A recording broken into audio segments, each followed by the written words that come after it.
Hey there, I forgot to mention the drying stages of this clay and how to care for it in the drying process.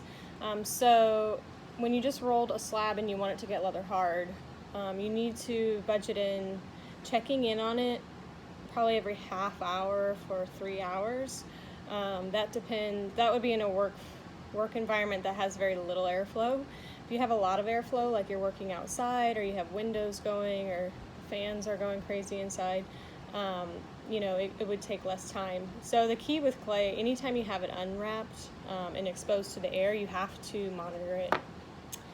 It's like a child. You have to check in on it and make sure everything is going well.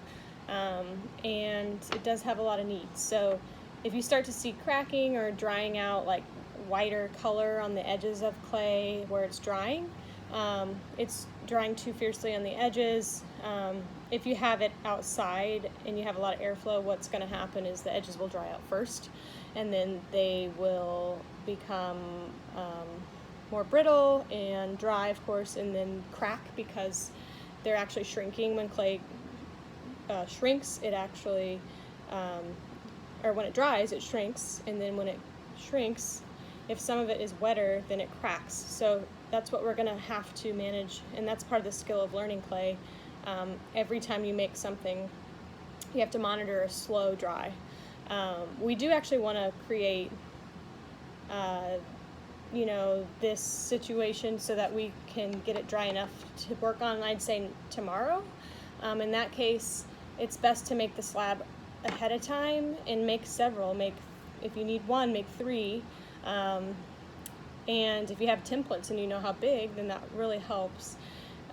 But if you put it on a board, like a wear board, directly on the wear board surface and wrap it in plastic, like some thin dry cleaning plastic, that's still a little bit breathable, so you could immediately, if you have an hour that you're hanging around, let it dry for an hour and then put it on a board and wrap it up. But technically, I know when I would teach in school at City College of San Francisco, we had a damp room, so it had very limited airflow, very limited. But we would put it on boards and wrap 1 layer of plastic over it, and in 2 days' time, it was usually pretty stiff. You could always spritz it down to kind of go back in time and make it a little bit wetter, but generally speaking, you want your clay to dry slowly. So make sure, just think about what kind of time you have from here on. I'm actually probably going to roll 1 or 2 more and make some test tiles with some of mine. I have a lot of example projects to go through this week, so I'm going to need a lot of clay. So I'm just going to, have them sit out until I go to bed at 9 probably.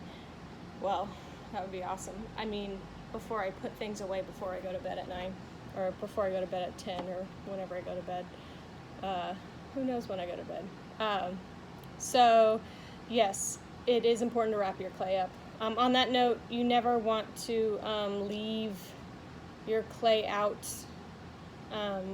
without monitoring it. So you got to be able to come in and check on it every half hour or so if you're going to leave it without plastic. If you decide, hey, I'm done for the day, I got to go to work, then I would just wrap that puppy up, put it on a board, and let it slow dry, because actually moisture is exchanging through this thin plastic, so it actually is drying slowly.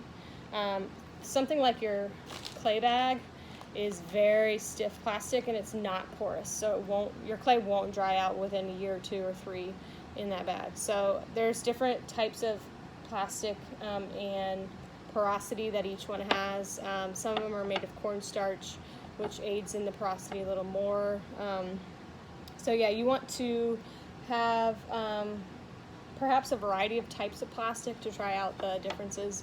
But a good soft, pliable plastic is best. You can always triple layer it. Like I have some handles here that I haven't put on a mug for like 2 or 3 or 4 weeks. I don't know how many, but I have like 10 layers of plastic around them, and I spritz them every 2 days. So I also keep jars or I guess these are buckets, Tupperwares or tubs, I guess is the best word, that create a drying environment, or it could be a damp environment if you keep a sponge in there. So that helps block airflow. I have like 5 different sizes over here all stacked up. So that's sort of how I keep working on work over time, especially if you go out of town for a while. I have actually a teapot in there that was from last spring semester that I've kept wet and workable. So, you know, as long as you take care of things and check in on them and spritz them every couple of days, then their lifespan in the wet stage is you know, somewhat lengthy and undetermined. So yeah, just keep your objects wrapped up unless you're monitoring them. That's the point I want to make. All right, you can do this.